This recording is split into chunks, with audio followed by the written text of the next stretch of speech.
우리가 받은 은혜가 어떠한 것인지 아는 사람은 그 감사함으로 인해서 그리스도인으로서 살아가게 되어집니다. 하나님의 뜻이 우리가 그리스도인으로 사는 것임을 믿기 때문에 우리가 그 은혜의 감격과 또 구원하심에 대한 감사로서 그리스도인으로서 살아갈 수밖에 없다라는 것이죠. 여기까지의 내용을 제가 저번에 수요일에 말씀드렸었고요.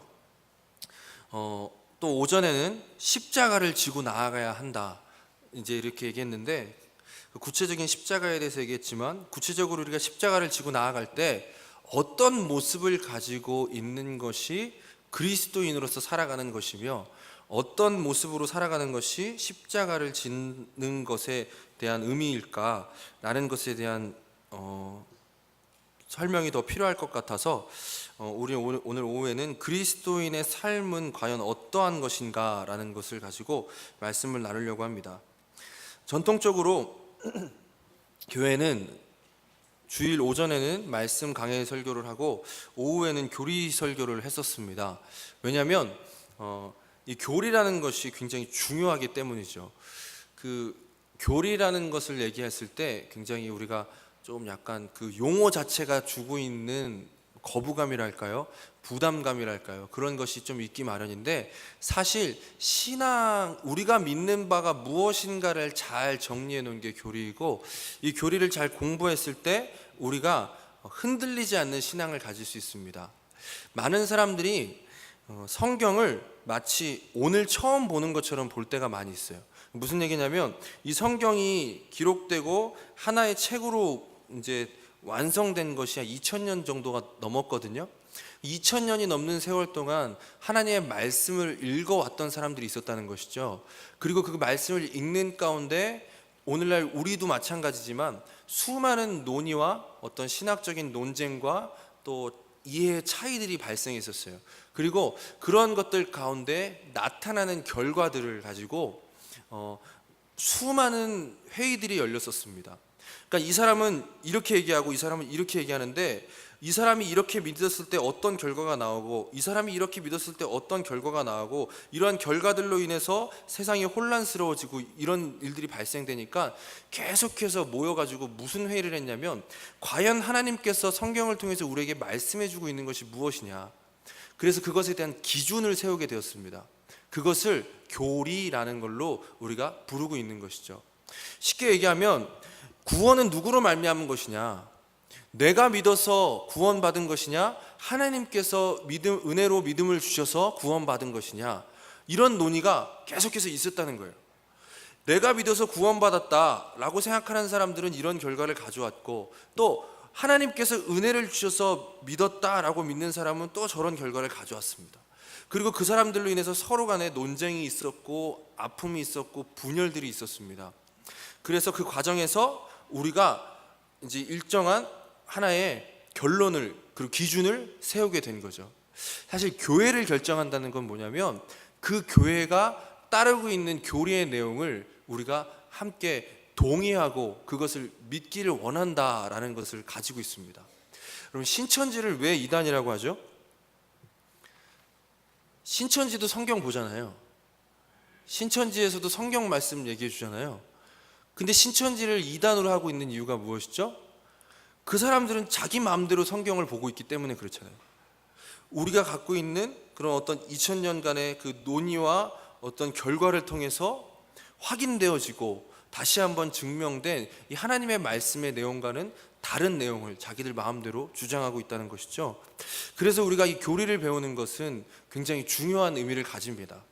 특별히 교리 중에서도 그 문답이라고 나와 있는 게 있어요. 문답은 뭐냐면, 우리가 교리의 내용을 알기 쉽게 해주기 위해서 문답식으로 설명해 주고 있는 거예요. 그래서 제가 오후 예배 때 제가 맡고 있는 기간 동안에는 이러한 예를 들면 소유리 문답이라든지 대우리 문답이라든지 하이델베르 교리 문답이라든지 이런 문답에 있는 내용들을 좀 뽑아서 우리가 신앙적으로 좀 더 생각해 봐야 될 주제들을 함께 나누려고 합니다. 분명한 유익과 또 분명한 기준이 세워지기를 간절히 소망합니다. 그래서 오늘은 그리스도인의 삶이란 무엇인가에 대해서 좀 함께 정리해 보고, 그걸 통해서 우리가 그리스도인으로서 세상 가운데 살아가게 되어지기를 간절히 소망합니다. 먼저 그리스도인이란 믿음으로 인해서 그리스도의 기름 부음에 참여케 된 자들이라는 의미를 가집니다. 이것은 그리스도를 닮은 자라는 것을 얘기하는 건데, 여러분 찬양 중에 예수 닮기를 내가 원하네 이런 찬양 불러보신 적 있죠? 또 옆에 분들에게 예수님 닮기 원합니다 이런 식으로 축복해 본 적 있죠? 한번 우리 지금 좀 분위기를 좀 이렇게 하는 의미에서 한번 옆에 분에게 예수님 닮기 원합니다 이렇게 축복해 드릴까요? 예수님 닮기 원합니다. 네. 감사합니다. 예수님 닮기 원한다고 했을 때 어떤 생각을 가지고 예수님을 닮기 원합니다라고 말씀하셨습니까? 솔직히 말하면 아직 생각 없이 그냥 얘기하시는 분도 있죠. 네. 어떤 생각을 가지고 해야 되죠? 예수님처럼 수염도 좀 기르시고 머리 모양도 좀 기르시고, 저희 가끔가다 청년들 중에 예수님 머리 스타일 하고 나타오는 청년들이 있어요. 막 이렇게 머리 길러가지고. 네. 그런 의미로 얘기하는 게 아니죠. 또 반대 어떤 의미로 예수님처럼 살았으면 좋겠습니다 이런 의미로 얘기하는 것도 아닐 겁니다. 오늘부터 목수로 사시고 가난하게 사시고 통장에 잔고 하나도 없이 머리 둘 곳도 없이 길바닥에서 자시고 마지막에 비참한 죽음을 맞기 원합니다 이런 의미로 우리가 예수님을 닮기 원합니다 라고 얘기하는 것은 아니라는 것이죠. 예수님을 닮기 원한다는 것은 그분의 겉모습이나 그분이 행했던 그것들을 그대로 행한다는 것을 의미하는 것이 아니라 그분께서 이 땅 가운데 이루신 것들, 오늘 오전에 드린 말씀처럼 하나님의 뜻에 순종하시면서 가셨던 그 길, 그분이 지셨던 십자가의 그 길을 우리도 함께 지기를 원합니다 라는 의미로 예수님 닮기 원합니다 라고 우리는 서로 축복해 주어야 할 것입니다. 다시 한번 우리 이런 마음으로 축복해 드릴까요? 예수님 닮기 원합니다. 옆에 있는 분들에게 한번 다시 축복해 주십니다. 예수님 닮기 원합니다. 예수님과 같이 예수님께서 이루신 것들을 이루면서 사시기 원합니다. 자, 그러면 이렇게 그리스도인이란 그리스도께서 이루신 것들을 이어서 가는 사람, 그리스도께서 이루신 것과 닮은 모습으로 살아가는 사람이라는 것을 이제 말씀드렸는데, 그러면 그리스도께서 이 땅 가운데 이루신 것이 무엇인지를 우리는 먼저 살펴봐야 합니다. 수요일 날 우리 한번 봤지만 다시 한번 자세하게 보기 위해서 나눠드린 유인물에 첫 번째 HC 31문이라고 되어 있는 걸 보겠습니다. HC는 하이델베르크 요리문답이라는 의미인데요, 하이델베르크라는 지방에서 만들어 놓은 신앙의 기준들을 의미합니다. 같이 제가 질문을 읽고 여러분들이 답을 읽어주시면 됩니다. 그분을 왜 그리스도 곧 기름 부음 받은 자라고 부릅니까? 시작.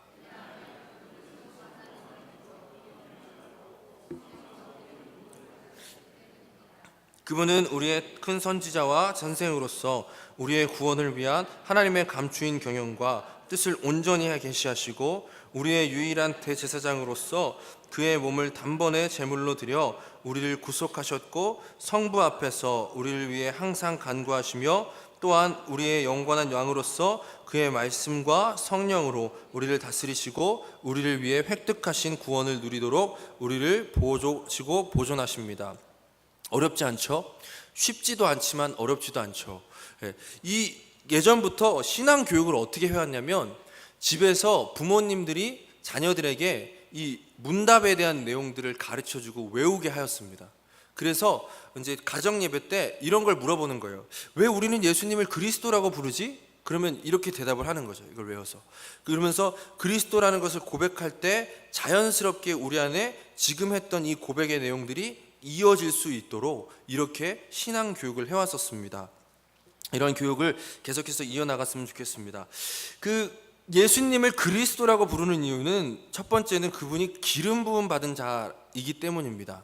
그리스도라는 말이 가지고 있는 의미는 기름 부음 받은 자라는 뜻을 가지고 있는데, 우리에게 조금 익숙한 말로는 메시아라는 단어를 가르쳐서 그리스도라고 얘기합니다.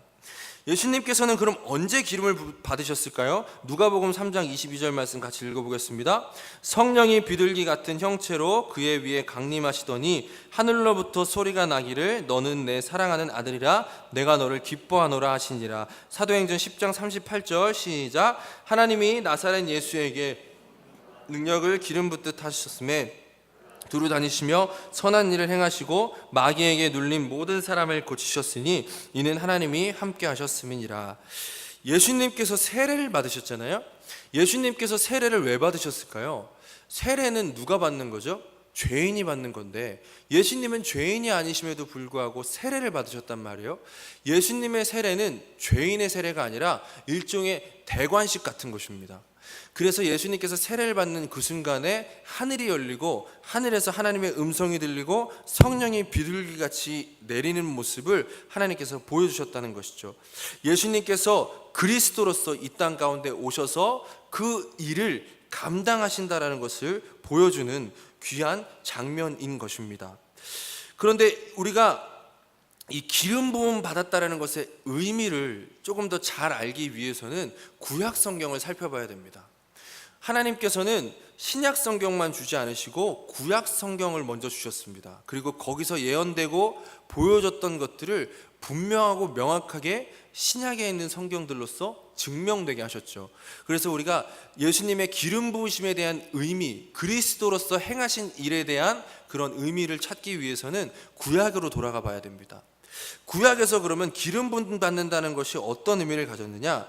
첫 번째로 그 기름 부을 때 사람에게 기름을 붓는 경우가 있고요, 물건에게 기름을 바르는 경우가 있었습니다.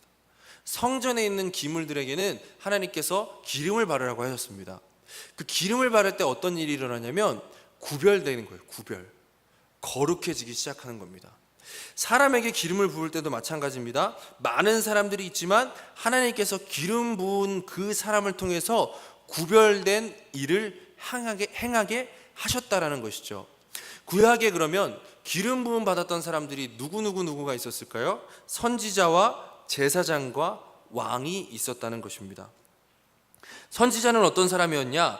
이스라엘 백성에게 하나님의 말씀을 전달하였던 사람들이고, 제사장은 하나님과 이스라엘 백성들 사이에서 백성들의 제사를 하나님께 드렸던 사람이며, 왕은 하나님의 백성을 다스리고 보호하는 역할을 하셨습니다. 이런 사람들에게만 기름을 부어서 그들을 구별하셨는데, 예수님께서 그리스도로서 일을 행하셨다라는 것은 이 구약에 나타난 선지자와 제사장과 왕의 일을 예수님께서 완성하셨다라는 것을 우리에게 가르쳐주고 있는 것입니다. 그러면 참 선지자의 예수님께서는 기름 부음 받은 그리스도로서 선지자의 일을 완성하셨는데 그것이 어떤 것이냐? 요한복음 1장 1절 말씀 같이 한번 읽어보겠습니다. 태초에 말씀이 계시니라. 이 말씀이 하나님과 함께 계셨으니 이 말씀은 곧 하나님이시라. 18절도 같이 읽을게요. 본래 하나님을 본 사람이 없으되 아버지의 품속에 있는 독생하신 하나님이 나타나셨느니라. 구약 성경의 선지자는 하나님에 의해 부름받아서 그의 백성들을 향해서 회개와 삶의 개혁을 외치던 사람들이었습니다. 선지자들은 하나님의 말씀을 전하였었는데 예수님은 어떤 분이셨죠? 예수님은 하나님의 말씀 그 자체이셨습니다. 예수님께서 오시지 않으셨을 때까지는 우리가 그림자로 본 것과 같이 희미하였었습니다. 선지자들이 하나님의 말씀을 증거했지만 그것은 때로는 단편적이고 때로는 부분적이고 때로는 모호하고 희미한 얘기들, 약속만을 전했다면 예수님께서는 이 땅에 오셔서 그 앞서 증거된 약속이 이것임을 증명하시고 보여주셨다는 것입니다. 하나님의 비밀의 경륜들이 선지자를 통해서 부분적으로 드러났다면 예수님을 통하여서는 분명하고 확실하게 드러났다는 것이죠. 또한 예수님은 그 거룩한 삶을 직접 보이심으로써 그 가르침을 확증하여 주시기도 하셨습니다. 죄 가운데 있는 인간은 아무도 하나님께 갈 수 있는 길을 발견할 수가 없었는데 예수님께서는 이 놀라운 비밀을 우리에게 밝히 드러내 주셨습니다. 그리고 예수님 자신이 길이고 진리고 생명이심을 말씀해 주시면서 그 길을 쫓는 자들이 하나님께로 나아갈 수 있다는 것을 너무나도 분명하게 우리에게 가르쳐 주심으로써 선지자로서의 이 직분을 감당하신 것입니다. 또 참 제사장이신 예수님께서 기름 부음 받은 제사장으로서의 역할을 다 감당하셨습니다. 히브리서 9장 12절과 10장 14절을 같이 읽어보겠습니다. 여홈소와 송아지의 피로 하지 아니하고 오직 자기의 피로 영원한 속죄를 이루사 단번에 성소에 들어가셨느니라. 그가 거룩하게 된 자들을 한 번의 제사로 영원히 온전하게 하셨느니라. 구약의 제사장의 직무는 희생 제사를 진행하고 하나님 앞에서 백성들을 대신하는 것이었습니다. 특별히 대제사장이 했던 역할 중에 가장 중요한 역할은 1년에 한 번씩 속죄일을 집행함으로써 백성들의 모든 죄를 위한 제사를 드리는 일을 하였습니다. 백성들이 자기의 죄를 가지고 제물을 가지고 하나님 앞에 나오면 제사장은 그 제물에게 그 백성들의 죄를 전가하도록 해주고 백성이 스스로 그 제물을 잡을 수 있도록 인도해주고 하나님의 말씀대로 제사를 집행함으로 하나님께서 받으실 만한 제물이 되어질 수 있게끔, 그 제사가 하나님께서 받으실 만한 제사가 될 수 있게끔 도왔던 사람이 바로 제사장이었습니다. 그런데 우리 예수님께서는 스스로가 제물이 되시고 완전한 제사를 드리셔서 우리로 하여금 하나님께 나아갈 수 있도록 하여 주신 것입니다. 구약시대의 사람들은 제물을 가지고 나와서 소와 양과 염소들을 가지고 나와서 그것을 가지고 하나님께 나아갔다면, 우리는 예수 그리스도의 그 십자가를 붙잡고 주님께서 제물 되셨음을 믿으며 그분을 제물 삼아 하나님께 나아가는 것입니다. 구약시대의 제사는 완전한 제사가 아니었습니다. 내가 오늘 죄를 저질러서 제물을 드렸다가도 다음날 다시 죄를 저지르면 또다시 제물을 가지고 나와야 하는 불완전한 제사였습니다. 하지만 예수님께서 스스로 제물 되신 그 제사는 완전하여서 단번에 완전히 영원히 우리를 위한 제물이 되어 주셔서 제사를 드릴 수 있게 해주셨다는 것입니다. 그래서 우리는 그 예수 그리스도로 말미암아 하나님께 언제든지 나아갈 수 있는 자격이 생겼고 그런 존재로 바뀌어지게 되었다라는 것입니다. 로마서 8장 34절에는 이렇게 얘기합니다. 누가 정죄하리요? 죽으실 뿐 아니라 다시 살아나신 이는 그리스도 예수시니 그는 하나님 우편에 계신 자요 우리를 위하여 간구하시는 자니라. 11에서 7장 25절 말씀 우리 함께 같이 읽어보겠습니다. 그러므로 자기를 힘입어 하나님께 나아가는 자들을 온전히 구원하실 수 있으니 이는 그가 항상 살아계셔서 그들을 위하여 간구하심이라. 예수님께서 스스로 제물 되시고 완전한 제사를 드리심으로 우리로 하여금 하나님께 나아갈 수 있게 해주셨을 뿐만 아니라 지금도 하나님 우편에 앉으셔서 우리를 위해서 간구하고 계십니다. 제사장들이 이스라엘 백성들의 죄를 놓고 이스라엘 백성들의 문제를 놓고 하나님께 간구했던 것처럼 예수님께서는 지금도 계속해서 우리를 위해서 간구하시고 중보하심으로 우리가 끝까지 하나님의 나라에까지 갈 수 있도록 붙잡아 주시는 참된 제사장의 일을 감당하셨다라는 것입니다. 또 마지막으로 예수님께서 그리스도로서 어떤 일을 완성하셨느냐, 왕으로서의 일을 완성하셨는데 마태복음 28장 18절 말씀 같이 읽어보겠습니다. 예수께서 나와 말씀하여 이르시되 하늘과 땅의 모든 권세를 내게 주셨으니, 하나님께서 예수님에게 하늘과 땅의 모든 권세를 주셨다라고 증거하고 있는 것이죠. 누가복음 1장 31절과 33절 말씀 읽겠습니다. 보라, 내가 잉태하여 아들을 낳으리니 그 이름을 예수라 하라. 그가 큰 자가 되고 지극히 높으신 이의 아들이라 일컬어질 것이요 주 하나님께서 그 조상 다윗의 왕위를 그에게 주시리니 영원히 야곱의 집을 왕으로 다스릴 것이며 그 나라가 무궁하리라. 이스라엘의 왕은 어떤 사람이었냐면요, 굉장히 주변에 있는 나라의 왕들과는 구별된 존재였습니다. 주변에 있는 나라, 우리가 잘 알고 있는 이집트의 왕을 보면 그 왕이 스스로 자신을 신이라고 여겼습니다. 자기 자신을 신이라고 여기거나 자기 자신을 신의 아들로 여겨서 왕 자체가 신격화되고 왕의 말이 곧 법이었던 세상에 살았습니다. 근데 그 가운데서 이스라엘 백성의 왕만큼은 독특성을 가지고 있었는데 무엇이었냐면 하나님 아래서 이스라엘 백성을 다스렸던 자가 이스라엘의 왕이었다는 것이죠. 이방 나라의 왕들은 하나님과 자신을 동등하게 여기고 자신의 말을 곧 법으로 삼고 다스렸다면, 이스라엘 백성의 왕은 자신을 하나님 밑에 두고 하나님의 말씀대로 이스라엘이 잘 살아갈 수 있도록 다스려 주던 사람이었습니다. 그래서 우리가 열왕기서나 또 역대기서를 보면 왕의 모습을 보게 되어지는데, 두 가지 부류의 왕이 있습니다. 첫 번째 부류는 스스로가 하나님이 된 왕. 그래서 하나님의 말씀을 때로는 어기면서까지 자기의 유익을 위해서 이스라엘을 이끌어왔던 왕이 있었던 반면에, 한 왕은 하나님의 말씀만을 기준으로 삼고 하나님의 말씀대로 행하였던 왕이 나옵니다. 이 둘 왕의 결과를 잘 알고 계시죠? 하나님께서는 자기가 스스로 왕된 왕을 악하다 하시고, 하나님의 말씀을 기준 삼은 이 왕을 선하다 하시고, 이 왕을 높여주셨습니다. 이게 이제 예수 그리스도를 통해서 우리 가운데 완성되어지고 드러났는데, 예수님께서는 왕으로서 그의 말씀과 성령으로 그의 백성을 다스리고 통치하셨다는 것입니다. 하나님의 나라를 선포하셨고 그 승리를 우리 가운데 친히 보여주셨습니다. 예수님의 부활 사건은 이 세상을 지배하고 있는 죄에 대한 완전한 승리를 선포해 주는 것이고, 완전한 승리를 우리 가운데 증명해 내주신 사건이었습니다.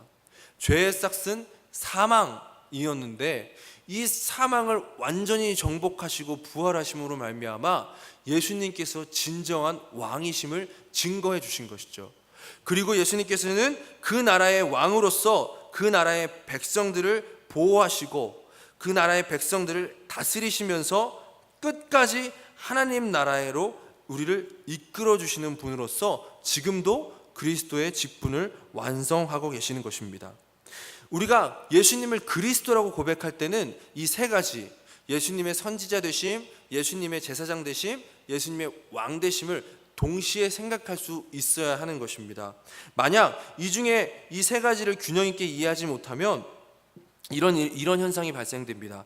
예수님을 단지 선지자로만 이해하는 자들은 우리의 죄를 대속하신 제사장이신 예수님과 우리를 다스리시는 왕이신 예수님을 생각하지 못해서 율법적이나 도덕적으로 치우치게 돼요. 또 죄사함만을 강조하고 제사장 되신 것만을 강조하다 보면 반대의 일이 발생되죠. 세상에서 아무렇게나 살아도 된다라는 생각을 가지고 마음대로 그리스도인답지 않은 모습을 살게 되어집니다. 또 너무 왕만을 강조해서 마지막 날에 우리도 왕 될 것이다 라는 것만을 생각하며 살아가는 사람은 현실의 삶을 소홀하게 여기게 되는 것입니다. 예수님께서 이루신 구원, 그리스도로서 우리에게 베푸신 그 구원은 예수님이 선지자 되시고 제사장 되시고 왕 되셨기 때문에 완전하고 안전하다라는 것이죠.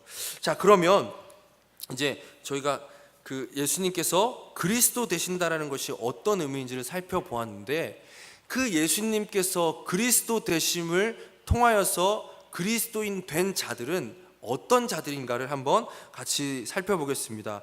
뒷장에 우리 하이델베르크 의리문답 32문, 제가 질문을 읽고 여러분 답을 읽겠습니다. 그런데 당신은 왜 그리스도인이라 불립니까? 왜냐하면 내가 믿음으로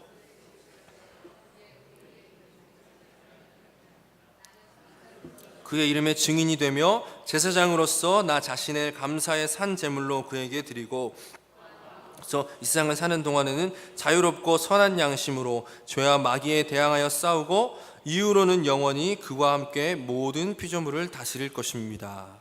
이게 우리가 살아야 되는 모습이라는 것입니다. 그리스도를 믿고 그 믿음 가운데 그리스도인 되었음을 믿는 자들의 삶의 모습은 이러한 모습으로 나타나야 된다는 것이죠. 오늘 오전에 드린 말씀과 연결해서 생각해 보면, 우리는 삶의 자리 가운데 찾아오는 어려움들과 고통 속에서 자기를 부인하고 자기 십자가를 지고 나아가야 하는데, 자기 십자가를 지고 나아가는 모습은 우리가 그곳 그 자리에서 선지자로서 제사장으로서 왕으로서 살아가는 모습으로 표현되어진다라는 것입니다. 그러면 우리가 어떻게 하나님의 기름 부음에 참여하게 되었는가, 여기 사도행전 2장 17절 말씀 같이 함께 읽겠습니다. 하나님이 말씀하시기를 말세에 내가 내 영을 모든 육체에게 부어주리니 너희 자녀들은 예언할 것이요 너희 젊은이들은 환상을 보고 너희 늙은이들은 꿈을 꾸리라. 고린도전서 12장 13절입니다. 우리가 유대인이나 헬라인이나 종이나 자유인이나 다 한 성령으로 세례를 받아 한 몸이 되었고 또 다 한 성령을 마시게 하셨느니라. 우리가 예수님을 그리스도라고 고백할 때 우리는 그 동일하신 성령님으로 말미암아 그 성령님 안에서 믿음을 갖게 되어집니다. 그리고 성령님 안에서 믿음을 갖게 되었다라는 것은 성령님의 기름 부음에 참여케 되어서 우리도 이제 그리스도인으로서 주님께서 행하시고 주님께서 이루신 일들을 이어갈 수 있는 존재가 되었다는 것입니다. 그래서 우리는 먼저 선지자로서 살아가야 합니다. 사도행전 1장 8절에 오직 성령이 너희에게 임하시면 너희가 권능을 받고 예루살렘과 온 유대와 사마리아와 땅끝까지 이르러 내 증인이 되리라 하셨습니다. 또 히브리서 13장 15절 같이 읽겠습니다. 그러므로 우리는 예수로 말미암아 항상 찬송의 제사를 하나님께 드리자. 이는 그 이름을 증언하는 입술의 열매니라. 그리스도인들이 선지자로서의 삶을 산다는 것은 그리스도인들의 삶을 통해서 예수님이 증거되어야 한다는 것을 의미합니다. 반대로 얘기하면 그리스도인이라면 그의 삶을 통해서 반드시 예수 그리스도가 증거될 수밖에 없다라는 것을 말하는 것이죠. 조금 더 심각하게 말씀드리면 우리의 삶을 통해서 그리스도의 모습이 증거되지 않으면 우리는 선지자로서의 삶을 살고 있지 못하는 것이고 그것은 우리가 그리스도인이 아닐 수도 있다라는 그런 무서운 결과를 가져올 수 있다는 것입니다. 그럼 우리가 이런 말씀을 드리는 이유는 계속해서 우리 자신을 살펴야 한다는 것이죠. 우리 자신을 살펴야 한다. 내가 지금 내 삶을 통해서 그리스도가 증거되고 있는가? 내 삶을 통해서 나는 예수 그리스도의 증인된 모습을 살아가고 있는가? 이 모습을 우리는 바라봐야 한다는 것입니다. 어려움의 순간에, 환난의 순간에, 고난의 순간에, 또 기쁨의 순간에, 행복의 순간에 우리의 모습을 통해서 무엇이 나타나고 있는가? 내가 그리스도인이라면 우리의 모습을 통해서 예수 그리스도가 증거될 수밖에 없다라는 것입니다. 이것은 주변에 있는 사람들로 하여금 이런 말을 듣게 만듭니다. 너가 믿는 하나님을 나도 믿고 싶다. 너가 믿는 하나님이 누구이기에 너가 어떻게 이 어려움을 견뎌내는가?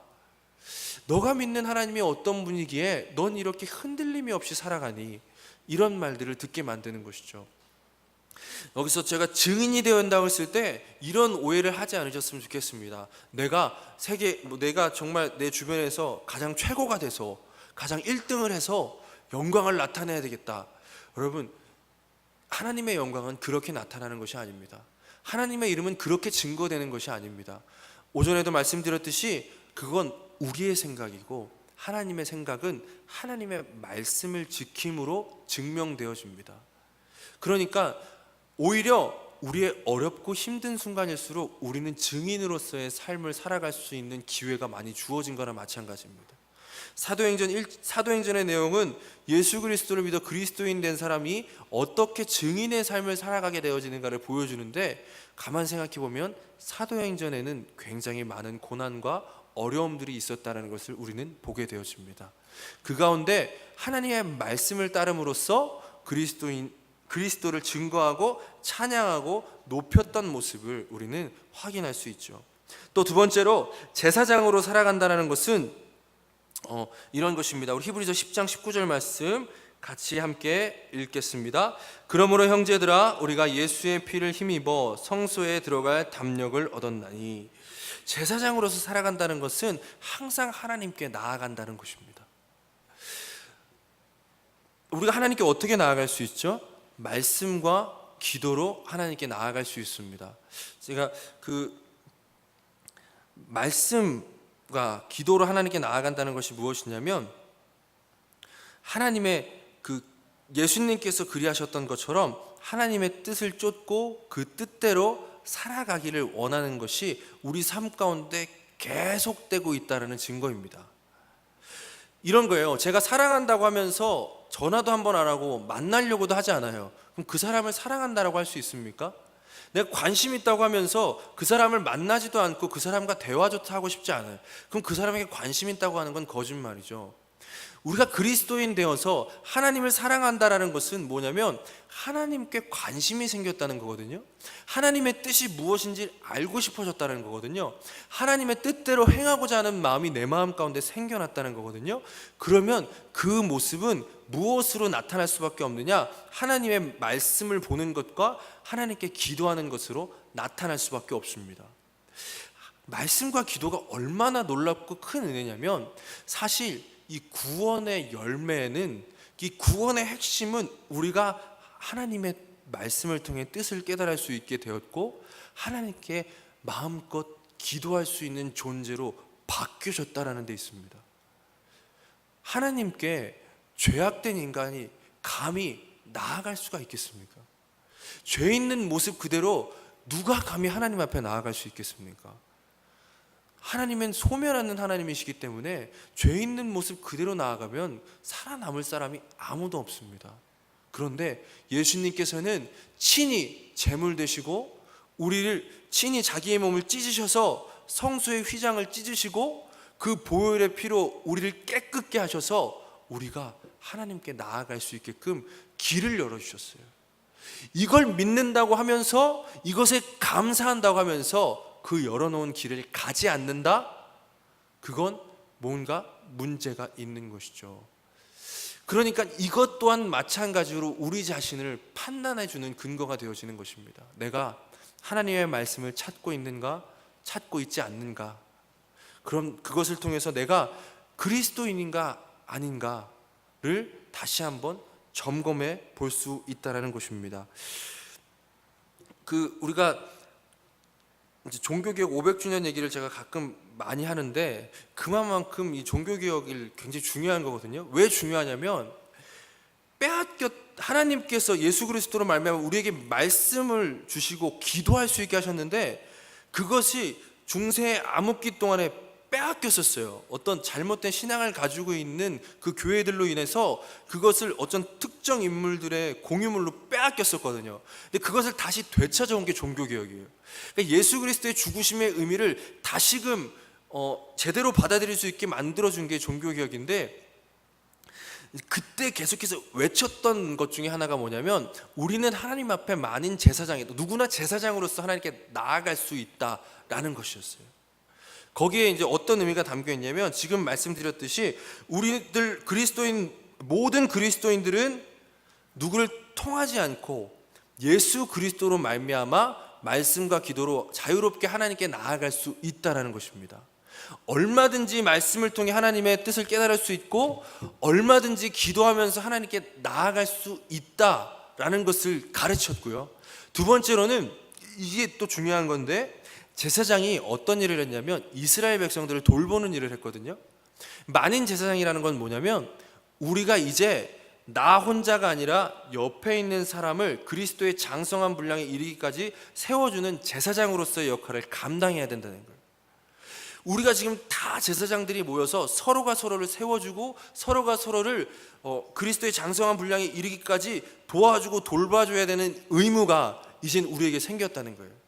신앙생활은 절대 혼자 하는 것이 아닙니다. 교회 밖에 있는 사람은 절대 그리스도인이 아닌 것입니다. 예수 그리스도를 머리로 한 그 몸의 지체로서 이제 우리에게 주어진 의무와 역할은 그 교회 안에 있는 모든 성도를 돌보고 세워줘야 할 의무가 생겼다는 거예요. 그게 제사장 된 삶을 살아가는 것이고, 그게 그리스도인으로서의 삶을 살아가고 있는 것입니다. 한번 생각해 보세요. 정말 교회 아니면 안 볼 사람들 있잖아요. 지금 딱 떠오르는 사람 있나요? 교회 아니면 안 볼 사람 있잖아요. 근데 교회니까 보는 사람들 있잖아요. 근데 왜 하나님께서 그 사람을 내 앞에 두셨을까요? 그 사람과 왜 한 교회에서 만나게 해주셨을까요? 그 사람을 섬기는 걸 통해 그리스도의 사랑을 깨달으라고 하신 것입니다. 내가 하나님 앞에 그렇게 용납될 수 없었던 존재였는데, 하나님께서 예수 그리스도를 죽이시고 보혈의 피로 우리를 깨끗하게 하셨던 것과 마찬가지로 내 주변에 있는 사람들을 세워주고 용서해주고 그들을 붙잡아주는 걸 통해서 너희가 그리스도인으로서의 그 삶을 살아라 라고 우리에게 얘기해 주고 있는 것입니다. 또 만인 제사장으로 산다는 것은 신자는 말씀과 기도에 늘 힘써야 한다. 이 부분은 제가 앞에서 말씀드렸죠.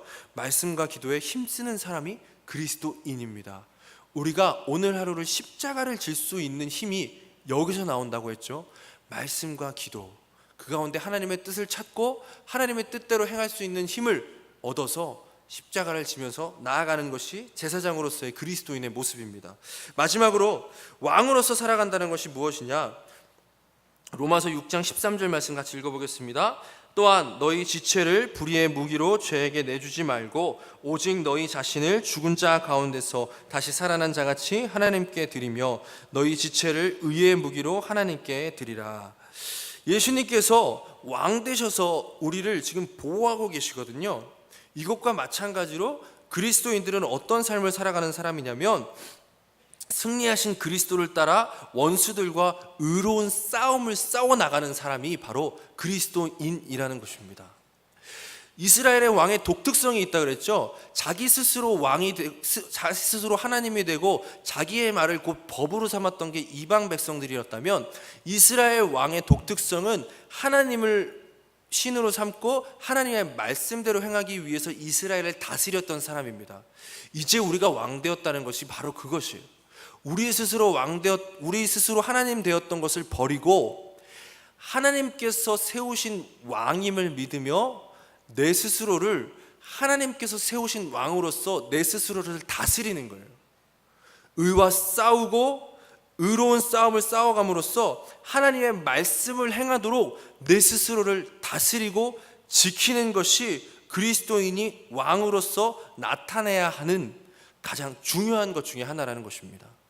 이것 또한 마찬가지로 반대의 경우를 생각해 봐서 우리가 그리스도인이 되었다고 하면서 여전히 죄와 싸우려고 하는 치열한 싸움이 없고 내 자신을 말씀에 순종시키려고 하는 그러한 노력이 없다면 우리는 그리스도인이라 할 수 있는 자격이 없는 것과 마찬가지라는 것입니다.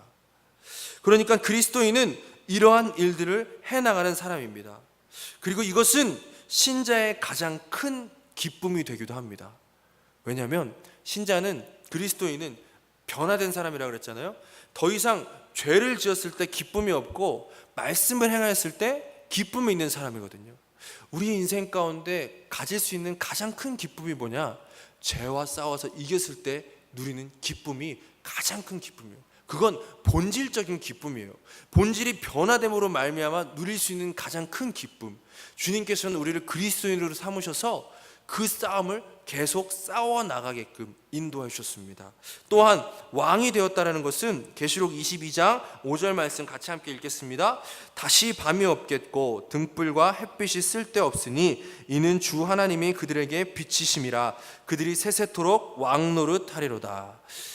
우리가 영원한 그 나라에서 왕노릇 할 것을 소망하면서 오늘 하루하루를 살아가는 것이 바로 그리스도인이 왕으로 살아가는 그 모습인 줄을 믿고 나아가길 원합니다. 우리가 예수를 그리스도라고 고백하고 우리 스스로를 그리스도인이라고 고백하는 것은 이러한 내용들을 담고 있는 것입니다.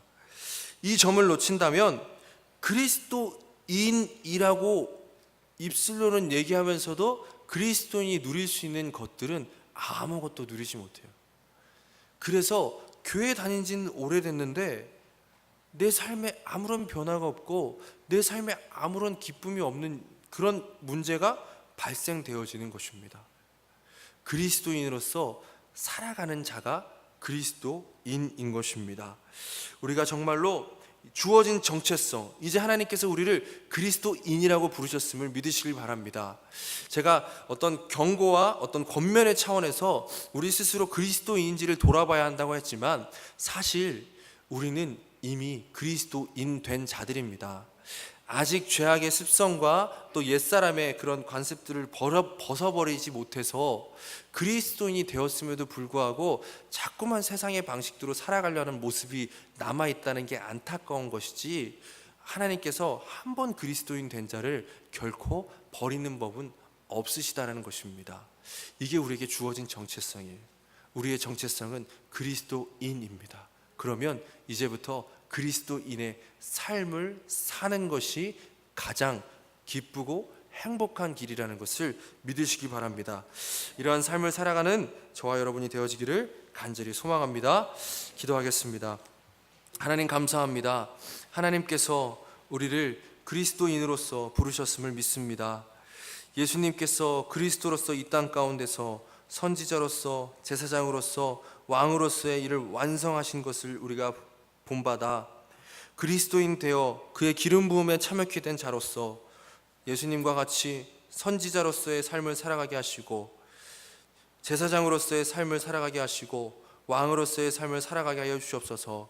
선지자로서 주님의 증인된 삶을 감당케 하시고 제사장으로서 주님께 담대히 나아가며 하나님의 뜻과 하나님의 의를 구하며 서로를 하나님의 그리스도의 장성한 분량에 이르기까지 세워줄 수 있는 저희들이 되어지기 원합니다. 왕으로서 죄와 싸워 이기며 영원한 그 나라에서의 소망을 가지고 하루하루를 견뎌낼 수 있는 그런 그리스도인의 삶이 우리 가운데 나타나게 하여 주옵소서. 그래서 우리가 정말로 하나님께 구원받은 자임을 매번 매순간 확인할 수 있게 하여 주옵시고 주님의 기쁨 가운데 살아가는 저희들 되게 하여 주시옵소서. 한 주간의 삶을 살아갑니다. 이 삶 가운데 자기를 부인하며 자기 십자가를 지고 그리스도인으로서 예수 그리스도를 따라 살아가는 우리 모든 성도들 되게 하여 주시옵소서. 예수님의 이름으로 기도드리옵나이다. 아멘.